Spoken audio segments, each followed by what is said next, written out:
गांधीवादी आरंभिक आंदोलनों में अब हम लोग खेड़ा आंदोलन के बारे में बात करेंगे। 3 आंदोलन आपको करने हैं आरंभिक आंदोलनों में। पहला आपने चंपारण कर लिया है, दूसरा आपने अहमदाबाद आंदोलन कर लिया है और अब हम लोग खेड़ा आंदोलन की बात करेंगे। तो आइए शुरू करते हैं। खेड़ा मूवमेंट, खेड़ा आंदोलन।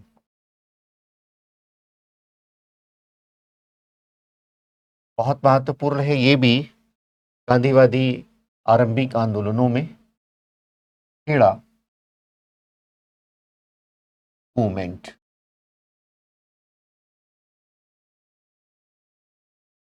अब आरंभिक आंदोलनों के नेचर के बारे में लगातार हम आपसे बातचीत कर रहे हैं, उसको फिर यहाँ से एक बार हम देखने की कोशिश करते हैं, फिर प्रयास करते हैं।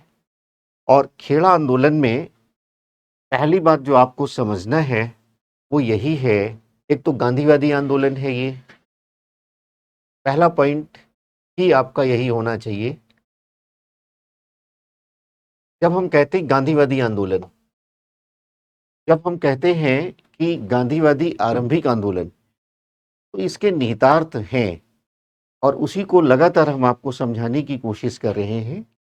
गांधीवादी आंदोलन है, इसका अर्थ ये है कि ये सत्याग्रह के सिद्धांत पर आधारित है, सत्याग्रह के दर्शन पर आधारित है, सत्य अहिंसा का जो सिद्धांत गांधी जी ने दिया है उस पर आधारित है।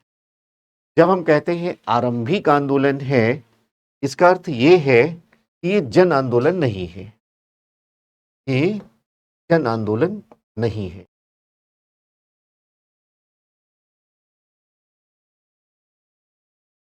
क्षेत्रीय आंदोलन है, क्षेत्रीय स्वरूप है इसका, एक वर्ग विशेष से संबंध है। जैसे आपने चंपारण देखा किसानों का आंदोलन था, अहमदाबाद आपने देखा मजदूरों का आंदोलन था, वैसे ही जो खेड़ा आंदोलन है वह भी किसानों से संबंध रखता है, किसानों की समस्याओं से संबंध रखता है। तो ये जन आंदोलन नहीं है, इसमें जो सहभागिता है वो मूल रूप से किसानों की है। अगला पॉइंट जो हमने आपको डिस्कस किया है कि यह क्षेत्रीय स्वरूप रखता है, क्षेत्रीय स्वरूप है। इसका तात्पर्य ये है कि इसका स्वरूप अखिल भारतीय नहीं है, क्षेत्र विशेष से संबंध रखता है। खेड़ा आंदोलन, खेड़ा यानी गुजरात का एक जिला है, वहां से ये संबंध रखता है। तो क्षेत्रीय स्वरूप इसका अर्थ ये है कि अखिल भारतीय स्वरूप नहीं है।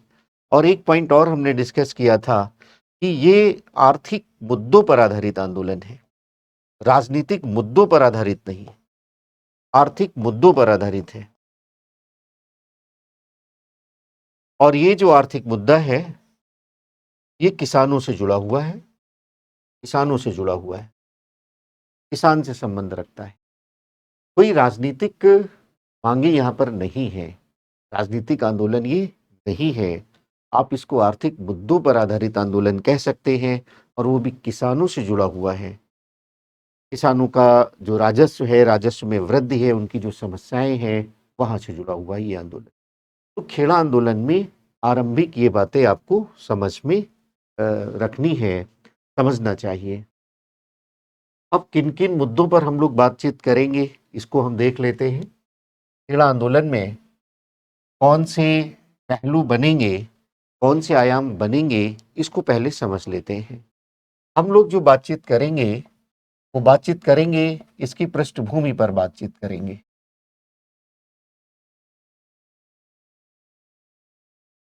इसकी पृष्ठभूमि, बैकग्राउंड यानी कारण क्या है, उसकी बातचीत हम लोग करेंगे। हर एक आंदोलन में ये आपको देखना है, इतिहास के हर एक विषय में भी जब भी कोई घटना घटेगी तो एक बैकग्राउंड होगी, हिस्टोरिकल बैकग्राउंड होगी और वही कारण बन जाते हैं, वही कारण का आधार बन जाते हैं। और कभी कभी ऐसे आंदोलन होंगे, तात्कालिक घटनाएं होंगी, तात्कालिक बातें होंगी, उनका विशेष जिक्र हो जाएगा, लेकिन कोई ना कोई बैकग्राउंड होना ज़रूरी है। किसी भी आंदोलन को करने के लिए उसका आधार पहले से निर्मित होना आवश्यक है। तो कैसे पृष्ठभूमि बननी, इसको हम देखेंगे। इसके बाद हम आंदोलन की बात करेंगे। जो आंदोलन हो रहा है, खेड़ा आंदोलन हो रहा है, इसमें क्या क्या घटनाएं हो रही हैं, और आंदोलन को भी हम, खेड़ा आंदोलन जैसे एक छोटे स्तर के आंदोलन को भी हम दो चरणों में हम देख पाएंगे, जैसे हम चंपारण में हमने देखा था। यहाँ जो किसानों की समस्याएं हैं, उनके लिए पहले से प्रयास हो रहे हैं, पहले से प्रयास हो रहे हैं एक संस्था के द्वारा, कुछ व्यक्तियों के द्वारा। उनको हम समझने का प्रयास करेंगे। जैसे हमने अहमदाबाद में अनसुईया बेन की बात की हमने, जैसे हमने चंपारण में बात की पहले कि कैसे राजकुमार शुक्ला या और उनके साथियों के द्वारा प्रयास चल रहे थे, उसकी चर्चा की।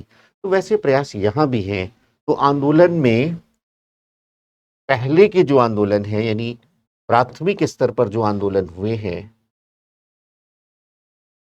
और उसके बाद जो दूसरा चरण है, दूसरा चरण जब गांधी जी का आगमन होता है इस आंदोलन में, तो गांधी जी की भूमिका क्या है, उस पर हम लोग बातचीत करेंगे। इस पूरे आंदोलन को तभी हम समझ पाएंगे। इसके बाद हम लोग बातचीत करेंगे इसका परिणाम क्या निकला, जो मांगे हैं, जो समस्याएं हैं, क्या वो दूर हुई। उस समय की ब्रिटिश सरकार ने, उस समय की ब्रिटिश सरकार के अंतर्गत प्रशासन ने क्या कोई छूट दी, या कोई घोषणा की या नहीं, इसको समझने का प्रयास करें। और उसके बाद हम लोग बातचीत करेंगे कि ये जो आंदोलन हुआ है, खेड़ा मूवमेंट हुआ है, किसानों का जो ये सत्याग्रह पर आधारित है, इसका महत्व क्या है, इसको समझने का प्रयास करेंगे। राष्ट्रीय आंदोलन के संदर्भ में इसका क्या महत्व है, इसको समझने का प्रयास करेंगे। तो ये हमारे वे पहलू हैं, वे आयाम हैं, वे एस्पेक्ट्स हैं जिन पर हम आपसे चर्चा करने वाले हैं। तो आइए हम देखते हैं। सबसे पहले खेड़ा आंदोलन की पृष्ठभूमि के बारे में बात करते हैं। पृष्ठभूमि के बारे में बात, इसके कारणों की चर्चा करते हैं। जैसे आप पहले ही हमने उल्लेख किया है कि खेड़ा आंदोलन किसानों से संबंध रखता है। तो जो खेड़ा का डिस्ट्रिक्ट है, वहां पर पाटीदार किसान है। पाटीदार किसान वो पाटीदार कहते हैं, आज भी ये शब्द प्रचलित है।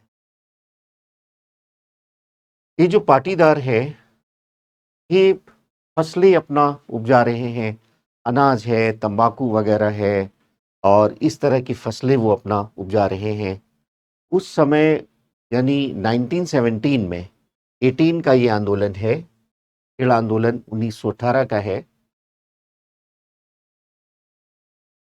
1917 में वह सूखा पड़ जाता है, सूखा पड़ जाता है, और जो कपास की खेती हो रही है, तंबाकू की खेती हो रही है, अनाज की खेती हो रही है, खासतौर से इन इन अनाजों की, और इनका उत्पादन होता था, वो प्रभावित हो जाता है। सूखा पड़ जाने के कारण जो उत्पादन है वो कम हो जाता है, उत्पादन कम हो जाता है। और ये लगभग 1/4, अनेक हिस्सों में तो बिल्कुल नगण्य, 1/4 से भी कम हो गया, यानी चौथाई ही रह जाता है। ये लगभग अप्रॉक्सीमेट 1/4 ही रह जाता है। और उस समय किसानों की हालत बड़ी खराब हो जाती है। और ये समय पहले ही हमने आपसे उल्लेख किया है कि प्रथम विश्व युद्ध का समय है, फर्स्ट वर्ल्ड वार का समय है। तो देश में वैसे भी सामाजिक आर्थिक समस्याएं विद्यमान हैं। ध्यान से समझिएगा, कैसे कष्ट बढ़ रहे हैं किसानों के। कोई आंदोलन होगा, जिस वर्ग के द्वारा होगा या समस्त जनता के द्वारा होगा, तो उनको कहीं ना कहीं असंतोष होगा, उनकी समस्याएं होंगी। और जब इस असंतोष का, इन समस्याओं का समाधान नहीं होगा, तभी आंदोलन आगे बढ़ पाएगा। तो जैसे ही उत्पादन कम होता है, लगान की वसूली लगातार हो रही है। अब यहाँ पर एक नियम था, ध्यान से समझिएगा। नियम ये था, राजस्व संहिता में ये लिखा हुआ था कि अगर उत्पादन 1/4 से कम होता है तो उस साल जो है लगान की वसूली नहीं की जाएगी, लगान माफ कर दिया जाएगा। तो जब 1/4 उत्पादन हुआ अनेक क्षेत्रों में, राजस्व संहिता के नियम के अनुसार भी ऐसा था, यानी कानूनी बात ये थी कि लगान को माफ किया जाना चाहिए, लगान माफ होना चाहिए। लेकिन अनेक प्रार्थना करने के बाद भी ये लगान माफ नहीं किया गया। तो जब 1/4 उत्पादन हुआ और लोगों ने इसकी मांग रखी कि माफ किया जाए और ये बताया कि ये नियम से है, लेकिन उसको अस्वीकार कर दिया जाता है। अब आप देखिए, उत्पादन हुआ नहीं, अनेक क्षेत्रों में 1/4 से भी कम है, बहुत कम है उत्पादन, और राजस्व लगातार वसूला जा रहा है। दूसरी ओर समस्याएं भी हैं। पहले विश्व युद्ध के दौरान पूरे भारत में जो सामाजिक आर्थिक समस्याएं चल रही हैं, महंगाई की समस्या चल रही है, बेरोजगारी की समस्या चल रही है, ब्रिटिश उत्पाद इतने बड़े पैमाने पर इंडिया में आ रहे थे, लोग उसके एडिक्ट हो चुके थे। चीनी है, या कपड़े हैं, चाय है, नमक है, ऐसे ऐसे उत्पादन। अब उनसे क्या हुआ कि उनमें महंगाई बहुत ज़्यादा हो गई, जो बाहर से कपड़े आ रहे, पहले विश्व युद्ध का प्रभाव, और ये महंगाई कई बार हमने उल्लेख किया है, जो रिसर्च हुआ है, उस समय पहले की कीमतों से 2-2.5 गुना बढ़ जाता है, और उसके एवज में मजदूरी नहीं बढ़ रही है, उसके एवज में कोई सुविधाएं नहीं मिल रही हैं, भारतीय जो उत्पाद हैं उनकी कीमतें नहीं बढ़ रही हैं, फसलें उनकी कीमतें नहीं बढ़ रही हैं, चारों ओर से समस्याएं आ जाती हैं। तो जब ये लगान माफ़ी करने की बात होती है, इसके बदले में क्या करती सरकार, इसको देखिए, अस्वीकार तो करती ही है और 23% राजस्व में वृद्धि कर देती है। 23% राजस्व में वृद्धि कर देती। अब यहीं से ये आंदोलन की शुरुआत हो जाती है। तो ये पूरा का पूरा बैकग्राउंड है, इसमें आप देखेंगे पाटीदार किसानों की समस्या क्या है। सूखा पड़ने के कारण उत्पादन कम होता है, 1/4 से कम हो जाता है। राजस्व संहिता में इसका उल्लेख है कि उत्पादन जब 1/4 से कम हो जाएगा तो राजस्व माफ कर दिया जाएगा। ऐसा नहीं होता। दूसरी ओर पहले विश्व युद्ध की जो समस्याएं हैं, सामाजिक आर्थिक समस्याएं हैं, वो इन किसानों को बहुत गंभीर स्थिति में ला देती हैं। इनके बावजूद जो उस समय की सरकार है, वो लगान माफ नहीं करती है, बल्कि लगान में वृद्धि करती है, और ये आंदोलन की पृष्ठभूमि का निर्माण कर देती है। ये जो बैकग्राउंड है, ये आंदोलन की पृष्ठभूमि का निर्माण कर देता है, आंदोलन की पृष्ठभूमि बना देता है, बैकग्राउंड बना देता है। अब उस समय वहाँ के जो पढ़े लिखे लोग हैं, प्रोफेशनल्स हैं, शिक्षक हैं, वकील हैं, वो इस समस्या को समझते हैं और आंदोलन शुरू करते हैं। तो अब हम लोग देखते हैं कि ये जो खेड़ा आंदोलन में, जिसकी पृष्ठभूमि की मैंने चर्चा कर ली, आरंभिक स्वरूप की मैंने बातचीत कर ली है, अब ये आंदोलन कैसे हो रहा है उसको समझने का प्रयास करेंगे। और इस आंदोलन में पहले क्या क्या बातें हुई, किस संस्था के द्वारा ये हुआ, और बाद में गांधी जी जब आते हैं तो गांधी जी का आगमन जो हो रहा है, गांधी जी को सूचना कहाँ मिल रही है, किसके द्वारा सूचना मिल रही है, किसको नियुक्त कर रहे हैं, गांधी जी जब आते हैं वो क्या करते हैं, ये सब बातें हम लोग अभी करेंगे। तो आंदोलन में देखें, आंदोलन पहले की जो पृष्ठभूमि है उसमें ये आंदोलन शुरू हो जाता है, और आंदोलन को शुरू करने में वहाँ एक संस्था है, उस संस्था का नाम आपके लिए महत्वपूर्ण है, गुजरात सभा। गुजरात सभा, बहुत सारे पढ़े लिखे लोग इससे जुड़े हुए हैं, काफ़ी समय से वहाँ पर ये काम कर रही है, वहाँ की समस्याओं को ध्यान में रख करके विचार विमर्श करना, उनके समाधान के प्रयास कर रही है। ये जो गुजरात सभा है, इसी से एक व्यक्तित्व जुड़े हैं, मोहनलाल पांड्या। मोहनलाल पांड्या।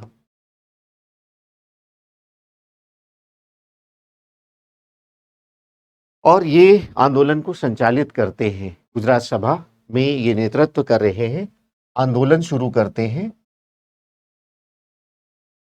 और आंदोलन का कोई प्रभाव नहीं पड़ता है, कोई इसका परिणाम नहीं निकलता है। तो इस आंदोलन का कोई परिणाम नहीं है, परिणाम नहीं।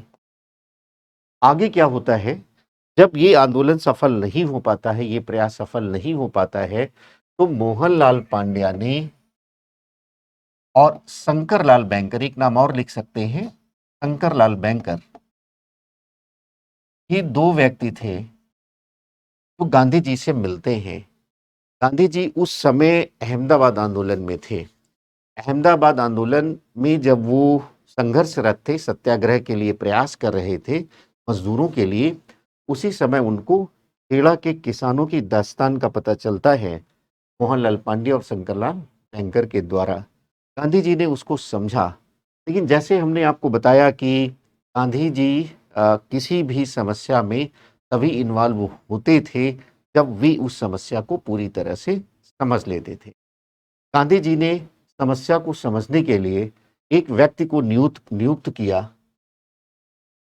गांधी जी की भूमिका यहीं से स्थापित हो जाती है। गांधी जी ने नियुक्त किया विट्ठल भाई पटेल को। विट्ठल भाई Patel servants of India society से जुड़े हुए थे। इनको नियुक्त किया कि जाइए जांच करिए। और विट्ठल भाई पटेल ने जब इसकी जांच की तो जो जांच है वो सही पाई गई कि जो किसानों की समस्या है वो सही है। और गांधी जी फिर यहाँ पर आते हैं। 22 मार्च 1918 को गांधी जी इस आंदोलन से जुड़ जाते हैं। 22 मार्च 1918 को गांधी जी जुड़ जाते हैं। अब गांधी जी का जुड़ाव हो जाता है। गांधी जी को क्या किया जाता है कि गुजरात सभा का अध्यक्ष बना दिया जाता है। गांधी जी को पहले से ये संगठन चल रहा था। बाद में इस प्रकार का प्रभाव पड़ता है गांधी जी का कि 1920 में ही आईएनसी में, इंडियन नेशनल कांग्रेस में ही गुजरात सभा का विलय हो जाता है। तो अब गांधी जी के नेतृत्व में ये आंदोलन शुरू होता है। अब आगे की बात समझिए, इस आंदोलन में क्या होता है, बड़ा इंटरेस्टिंग है। सत्याग्रह का किस प्रकार से प्रयोग हुआ है उसको थोड़ा समझने की ज़रूरत है। कहा जाता है कि हमने चंपारण की बात की, सत्याग्रह पर आधारित है। अगर आपसे ऑब्जेक्टिव टाइप में कोई बात करे कि पहली बार सत्याग्रह का प्रयोग कहाँ किया गांधी जी ने भारत के संदर्भ में, तो आप कहेंगे चंपारण की बात करेंगे। लेकिन कहते हैं कि वास्तविक रूप में सत्याग्रह का प्रयोग खेड़ा आंदोलन में ही हुआ है। इतना महत्वपूर्ण है कि इसे आपने देखा, कर वसूली रोकने की बात गांधी जी ने किया। और इतना ये महत्वपूर्ण आंदोलन हुआ, इस प्रकार से प्रभाव पड़ता है, इस प्रकार से गतिविधियां होती हैं सत्याग्रह के संदर्भ में, कि इसे बहुत सारे इतिहासकारों ने प्रथम असहयोग आंदोलन तक कह डाला है। तो उसको समझिए, गांधी जी क्या कर रहे हैं अपने साथियों के साथ, उसको थोड़ा सा हम देखेंगे। गांधी जी ने क्या किया कि गांधी जी ने सरदार वल्लभ भाई पटेल, उस समय सरदार नहीं बने थे, उपाधि प्राप्त नहीं हुई थी, वल्लभ भाई पटेल को नियुक्त किया और कहा कि आप एक जाइए, सर्वे करिए और जो किसान हैं उनसे एक प्रतिज्ञा पत्र भरवाइए। और इस कार्य में वल्लभ भाई पटेल के साथ बहुत सारे सहयोगी भी जुड़ जाते हैं। आप उनके नाम लिख सकते हैं। आप महादेव देसाई का नाम लिख सकते हैं, इंदुलाल याग्निक का नाम लिख सकते हैं, गणेश मावलंकर का नाम लिख सकते हैं, रविशंकर व्यास का नाम लिख सकते हैं।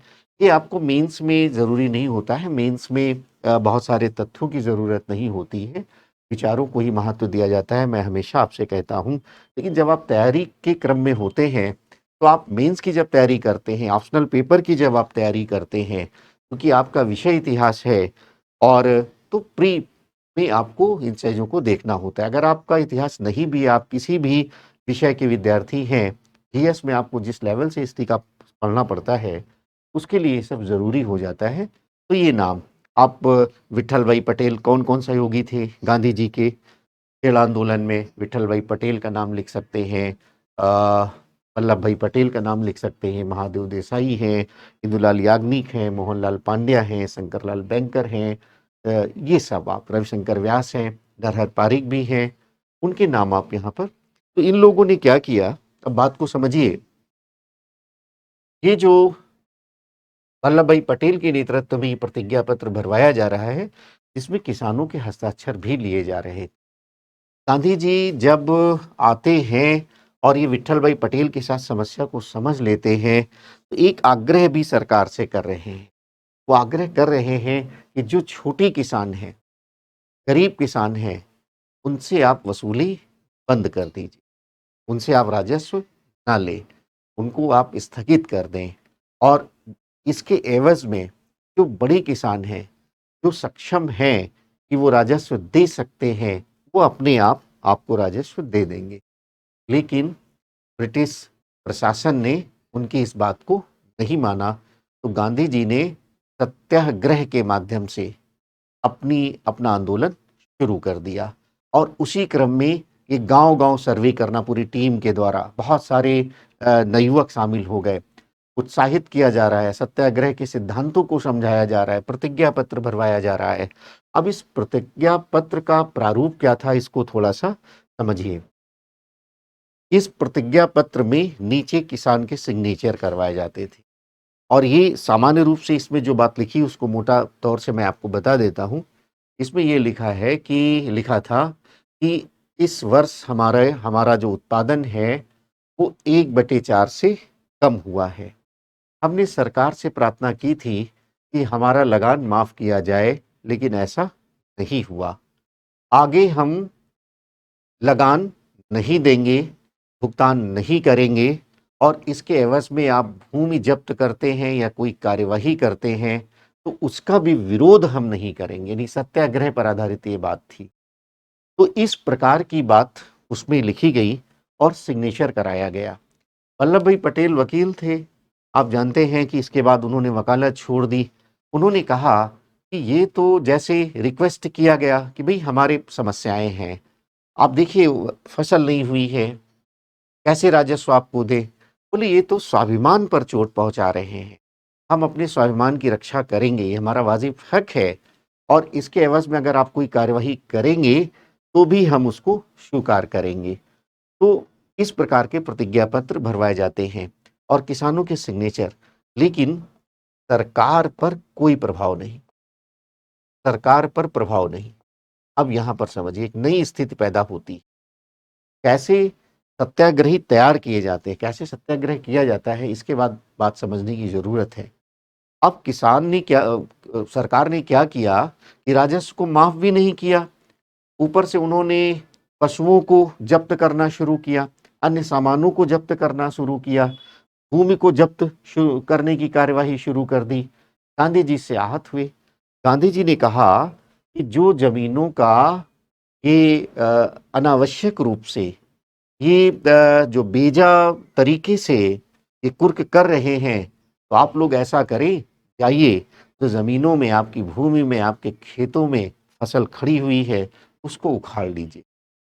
अब देखिए गांधी जी के इतना कहते ही बहुत सारे सत्याग्रही तैयार हो जाते हैं, और उसमें से एक नाम जिसका उल्लेख हमने किया है, मोहनलाल पांड्या, जो कि वहीं के अपना स्थानीय निवासी थे, कापड़वंश तालुका से बड़ा इनका संबंध था। खेड़ा जिले में एक तालुका थी कापड़वंश, वहाँ से संबंध थे, बहुत सक्रिय थे। गांधी जी के ऐसा निर्देशित करते ही ये अपने कुछ साथियों के साथ तैयार होते हैं और एक खेत में जाते हैं। बड़ी इंटरेस्टिंग कहानी है, और इस सत्याग्रह को समझने के लिए भी ये ज़रूरी है इसका उल्लेख करना। इसको ये क्या है ना, ये एक जैसे एहसास वाली बात है। ये कोई ऐसा आंदोलन तो है नहीं कि इसमें कोई आपको या बम पिस्तौल की राजनीति है या कोई राजनीतिक कार्यक्रम है, ऐसी बात तो है नहीं। इस तरह से सत्याग्रह किया जा रहा है, अपनी बात भी कही जा रही है, विरोध भी नहीं किया जा रहा है, क्योंकि सत्याग्रह के सिद्धांत में आपने समझ लिया है कि विरोधी से किसी प्रकार की घृणा नहीं, विरोधी से किसी प्रकार की हिंसा नहीं, बल्कि आपको अहिंसक माध्यम से, और गांधी जी की अहिंसा भी हमने आपको समझा रखी है कि गांधी जी की अहिंसा सिर्फ हिंसा करना ही नहीं है, बल्कि विरोधी के प्रति प्रेम को भी व्यक्त करता है यह सिद्धांत। तो बहुत सारे सत्याग्रही अपना तैयार हो गए और एक एक खेत से जाकर के प्याज की फसल थी उसको उखाड़ लाए। अब जैसे ही प्रशासन को ये सूचना मिली कि ये तो जब्त होने वाला था, इसको जब्त किया गया था और इससे फसल उखाड़ दी, तो उन्होंने मोहनलाल पांड्या को कुछ साथियों के साथ गिरफ्तार कर लिया। अब देखिए, बड़ी आश्चर्यजनक घटना है, बड़ी इंटरेस्टिंग भी है। गांधी जी इस घटना का उल्लेख करते हैं। गांधी जी अपनी आत्मकथा कि आप autobiography my experiments with the truth में इसकी चर्चा करते हैं। अब ये चर्चा क्या है, जो गांधी जी स्वयं कहते हैं कि मोहनलाल पांड्या को जो गिरफ्तार करके जेल में डाल दिया जाता है। अब प्याज चोरी की घटना, ये भी एक बड़ी अनोखी घटना थी। प्याज चोरी की घटना, प्याज चोरी पर कहीं कोई मुकदमा दर्ज होता है? मुकदमा दर्ज होकर करके इनके सहयोगियों को भी जेल में डाल दिया जाता है। अब देखिए कैसे सत्याग्रह किया जा रहा है। सत्याग्रह में ये कहा गया था, अगर आप कोई कार्यवाही करेंगे तो हम उसका विरोध नहीं करेंगे। किसी भी व्यक्ति ने, किसी वकील ने इन लोगों का मुकदमा भी नहीं लड़ा कि आप जो भी सजा देंगे, हमने प्याज उखाड़ी है, जो भी सजा देंगे आप हम स्वीकार्य है। इन लोगों को जेल हो जाती है, प्याज चोरी के आरोप में वो जेल हो जाती है और ये सजा काटते हैं। गांधी जी अपनी आत्मकथा में इनको एक कहते हैं कि जब भी ये मोहनलाल पांड्या जी मिलते थे तो गांधी जी इनको प्याज चोर कहते थे, प्याज चोर, अनियन थीफ। और गुजराती भाषा में डुंगली कहते हैं, डुंगली। तो डुंगली चोर के नाम से जानते हैं, डुंगली चोर के नाम से जानते हैं इनको, मोहनलाल पांड्या को। और यही मोहनलाल पांड्या से जुड़ी हुई प्याज चोर की कहानी है। अब देखिए, इस प्रकार की स्थितियां पैदा हो गई। अब सरकार पर भी दबाव पड़ जाता है, और सरकार पर जब ये दबाव पड़ा तो सरकार ने क्या किया कि जून 1918 तक आते आते उन्होंने गुप्त रूप से ये आदेश कर दिया कि जो गरीब किसान हैं उनका राजस्व इस साल वसूला नहीं जाएगा, और ये वसूली उन्होंने अगले साल तक स्थगित कर दी। अब ये इसकी घोषणा तो नहीं हो रही है, लेकिन गांधी जी को जैसे गुप्त सूत्रों से ये बात पता चलती है, उन्होंने अपना सत्याग्रह स्थगित कर दिया। यानी यहाँ पर क्या है, परिणाम क्या निकला? एक बार जैसे मैंने पहलुओं की चर्चा की थी, उसमें एक यह भी पहलू बनाया था कि आपको ये भी जानना चाहिए कि परिणाम क्या है इसमें। तो परिणाम ये निकला कि जो गरीब किसान हैं उनके राजस्व को स्थगित किया गया, और ये अगले साल तक भी स्थगित न करने की बात की गई, लेकिन इसकी घोषणा नहीं की गई। क्योंकि चंपारण में आपने देखा, अवैध वसूली का 25% वापस करने से जो संदेश गया था, अब सरकार ये नहीं दिखाना चाहती है कि हम गांधी जी के सामने झुक गए। इसलिए गांधी जी ने भी, समझौतावादी उनका दृष्टिकोण रहता था, जब देखा कि सरकार ने अपने कदम पीछे कर लिए तो उन्होंने भी आंदोलन को स्थगित कर दिया। यह विजय वास्तव में गांधी जी के सत्याग्रह के सिद्धांतों पर आधारित एक महत्वपूर्ण नैतिक विजय थी। एक आंदोलन की नैतिक जीत हुई। ठीक है, स्थगित हुआ, गरीब किसानों का स्थगित हुआ, घोषणा नहीं हुई, लेकिन अब कोई वसूली का कार्य, कोई जब्त करने का कार्य, पशुओं को, वस्तुओं को जब्त करने का कार्य वो बंद हो जाता। तो इस तरह से आपने खेड़ा आंदोलन को देखा कि कैसे उसका आपको नेचर समझना है, आरंभिक आंदोलन है, कैसे उसकी बैकग्राउंड है, क्या समस्या है, आंदोलन को भी आपने चरणों में देख लिया है, और इसका परिणाम क्या है वो आपने देख लिया है। अब हम लोग चर्चा करते हैं कि खेड़ा आंदोलन का महत्व क्या है, उसकी बात हम लोग कर लेते हैं। तो आइए हम लोग देखते हैं कौन कौन से बिंदु आपको लिखने हैं। इसके महत्व की बात हम लोग कर लेते हैं, इसके महत्व की बात कर लेते हैं। खेड़ा आंदोलन, अब खेड़ा आंदोलन का जो महत्व है, पहली बात तो यही है, आपको लिखना है कि ये गांधी जी के सत्याग्रह के सिद्धांतों पर आधारित तीसरा आंदोलन है और सफल आंदोलन है। एक तो पहला महत्वपूर्ण यही है कि गांधीवादी दर्शन, गांधीवादी सिद्धांत, सत्याग्रह, पॉइंट अपना नोट करते जाइएगा, नोट्स भी बनाते जाइएगा। आप अपनी इस क्लास को, जो लोग ऑनलाइन माध्यम से जुड़े हैं, अपना रोक रोक करके अपनी भाषा में लिखते जाइए, जिससे मेंस के आपके नोट्स तैयार हो जाएंगे। तथ्य वगैरह सब आपको प्री में, आप स्टेट वगैरह भी देते हैं, वहाँ भी काम आएंगे, यूपीएससी में भी पूरा काम आएंगे, और मेंस के जो पॉइंट है वो आप नोट करते रहेंगे, उनको नोट्स बनाते रहेंगे। तो गांधीवादी सिद्धांत, सत्याग्रह की सफलता।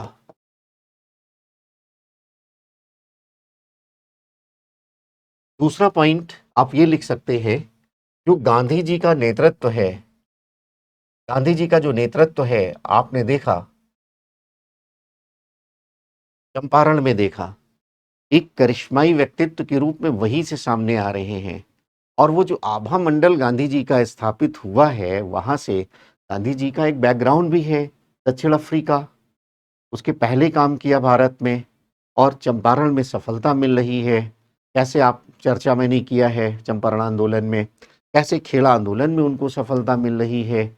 और यहाँ पर जो उनका व्यक्तित्व है वह और एक विराट रूप में सामने आता है, एक विराट रूप में सामने आता है, जो करिश्माई व्यक्तित्व का, जो एक विशाल व्यक्तित्व का, बड़ी व्यक्तित्व का जो एक आभा मंडल आया है, वो और निखर के सामने आता है यहाँ पर। यानी गांधी पर लोगों की आस्था बहुत बढ़ जाती है। उसके बाद आप देखेंगे कि गांधी जी के नेतृत्व में किस तरह से दूसरे जो सत्याग्रह हो रहे हैं, दूसरे जो आंदोलन हो रहे हैं, आगे आप रॉलट में देखेंगे गांधी जी की अपील पर कैसे देश में लोग निकल आते हैं। और उसी पृष्ठभूमि पर ही आप देखेंगे गांधी जी की बात कैसे खिलाफत आंदोलन में मानी जा रही है। गांधी जी के इसी इसी बैकग्राउंड में आप देखेंगे गांधी जी आगे कैसे इस पूरे राष्ट्रीय आंदोलन का, पहले जन आंदोलन के नायक बनते हैं असहयोग आंदोलन में, उसकी चर्चा हम करेंगे। तो इस प्रकार का व्यक्तित्व सामने आ रहा है।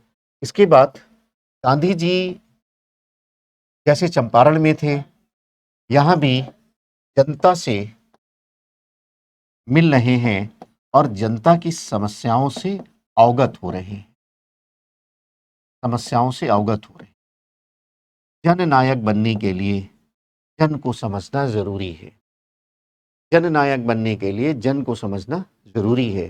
जन यानी जनता, जनता का जो मनोविज्ञान है उसको समझना जरूरी है। मनोविज्ञान का तात्पर्य यही है कि मानव का व्यवहार, यानी जनता का जो व्यवहार वो समझना जरूरी है। जनता की जो परिस्थितियां हैं, उसकी जो रुचियां हैं, वो सब समझना जरूरी है। और उसी के अनुसार ही आप कोई कार्यक्रम बना करके एक बड़े आंदोलन का नेतृत्व कर सकते हैं, एक सफल नेतृत्व प्रदान कर सकते हैं। तो गांधी जी लोगों से मिल रहे हैं, लोगों की समस्याओं से अवगत हो रहे हैं, इसका यह भी एक महत्व है। सीधे सीधे सत्याग्रह हुआ है। आगे आप देखिए, किसान आंदोलन है। अब किसान आंदोलन है और सफल आंदोलन है, और सफल आंदोलन है। इससे क्या होता है, जैसे जैसे संदेश पूरे देश में जाता है तो कृषक चेतना बढ़ती है, और जब कृषक चेतना बढ़ेगी तो कृषक आकांक्षाओं को बल मिलेगा। यानी वो चाहेंगे कि हमारी जो समस्याएं वह भी दूर हो, ऐसा होगा। और जब कृषक आकांक्षाएं बढ़ेंगी तो स्वाभाविक सी बात है कृषक संगठन बनेंगे और कृषक आंदोलन को बल मिलेगा। आप देखिए कि आगे चल करके अवध क्षेत्र में बाबा रामचंद्र ने कैसे आंदोलन किया। उसके बाद आप देखिए केरला में भी किसानों में असंतोष है, देश के कई हिस्सों में आपको दिखाई पड़ रहा है। मदारी पासी के नेतृत्व में का आंदोलन भी है, वहां से भी किसान जुड़े हुए हैं। तो बहुत सारे स्थानों पर आपको ये किसान आंदोलन दिखाई पड़ेंगे। तो आप यहाँ लिख सकते हैं कि किसान आंदोलन चूंकि ये सफल था, इससे किसानों में चेतना बढ़ती है, कृषक आकांक्षाओं को बल मिलता है, उससे कृषक संगठन बनते हैं और बहुत सारे किसान आंदोलन को प्रेरणा मिलती है। यहाँ से ये पॉइंट आप यहाँ पर नोट कर लेंगे।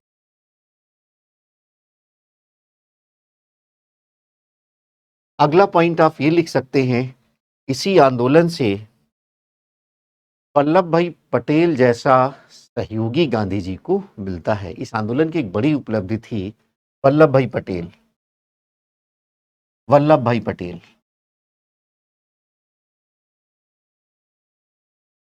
ये गांधी जी के सहयोगी के रूप में सामने आते हैं और किस प्रकार से आगे के राष्ट्रीय आंदोलन में इनकी भूमिका है उसको शायद बताने की ज़रूरत नहीं है। समय जब भी आंदोलन में आएगा हम चर्चा करते रहेंगे।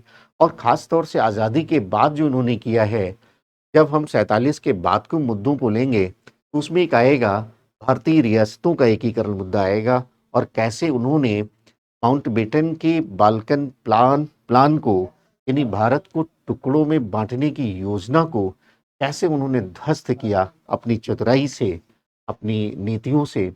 और भारत के एक अखंड भारत के निर्माण में कैसा योगदान है आप जानते हैं। तो वल्लभ भाई पटेल का जो साथ मिलता है और आगे ये गांधीवादी आंदोलन में एक नेतृत्वकर्ता बन जाते हैं, नेतृत्वकर्ता बन जाते हैं। ये जो आपका खेड़ा आंदोलन है, ये इतना महत्वपूर्ण था, सत्याग्रह की जो बात यहाँ पर हुई है, इसलिए कभी-कभी इतिहासकार इसको ये इतना महत्वपूर्ण था, किस तरह से सत्याग्रह हुआ है यहाँ पर, इसको प्रथम किसान सत्याग्रह भी कहा जाता है। प्रथम किसान सत्याग्रह। वास्तविक अर्थों में जो सत्याग्रह हुआ है, ये यही हुआ है। कैसे गांव-गांव जागरूकता फैल रही है, लोगों को ट्रेनिंग दी जा रही है, सत्याग्रह के सत्य अहिंसा के सिद्धांतों को बताया जा रहा है, प्रतिज्ञा पत्र हो रहे हैं, लोगों को और शिक्षा के लिए जागरूक किया जा रहा है, सफाई के लिए जागरूक किया जा रहा है, उनको तैयार किया जा रहा है और बड़ी संख्या में लोग शामिल होते हैं। और बाद में बताया गांधी जी के अपील पर वो कैसे प्याज चोरी की घटना और उसका विरोध न करना, अपने खिलाफ जो लगाए गए आरोपों का कोई बचाव न करना, सजा भुगतना, और ये बड़ी घटना है। इसीलिए इसको प्रथम किसान सत्याग्रह भी कहा जाता है। राजस्व को रोकने की भी बात थी, कर नहीं देंगे, आपको जो इच्छा हो आप करें, आप कोई कार्यवाही करेंगे हम विरोध नहीं करेंगे। तो कर रोको आंदोलन भी था। इसीलिए कभी-कभी इतिहासकार इसको कर रोको बात हुई, इसीलिए इतिहासकार इसको प्रथम, इतना महत्वपूर्ण था, इसको प्रथम असहयोग आंदोलन भी कहते हैं।